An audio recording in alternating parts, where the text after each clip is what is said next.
வணக்கம். சமூகத்தின் பால் அக்கறை உள்ள தன்னார்வ தொண்டு நிறுவனங்கள் இல்லாமல் கல்வி நிறுவனங்கள் இருக்கீங்க, ட்ரைனிங் இன்ஸ்டியூட்ஸ் வந்திருக்கீங்க. உங்க எல்லாத்துக்கும் வணக்கம். General duty assistant, health assistant, DMLT diploma in lab technician, பசங்களுக்கு கேட்டரிங் அண்ட் ஹோட்டல் மேனேஜ்மெண்ட் போன்ற படிப்புகள் நம்ம 2 வருஷம் டிப்ளமா கொடுக்குறோம். இவர்களுக்கு அந்த அரசு மூலம் வழங்கக்கூடிய அந்த புதுமைப்பெண் திட்டத்தில் இருக்கக்கூடிய 1000 ரூபாய் பணமும் நம்ம கொடுக்குறோம். கிராம அளவில் இருக்கக்கூடிய பிள்ளைங்களுடைய வாழ்க்கையில ஒளியேற்றணும் அப்படிங்கிறது தான் எங்களுடைய நோக்கமாக இருக்கு. உங்க பயிர் இருக்கக்கூடிய உங்க குழந்தைகளை எங்களுக்கு அறிமுகப்படுத்தலாம். உங்க பேர்லயே அவங்களை படிக்க வைக்க முடியும்.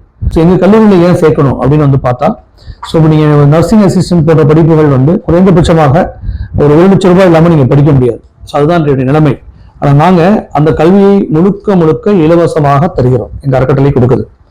அதனாலதான் சொல்றேன், உங்களுக்கான உணவு, தங்குமிடம், யூனிஃபார்ம், புக்ஸ், ஐடி எல்லாமே நாங்க ஃப்ரீயா கொடுக்குறோம்.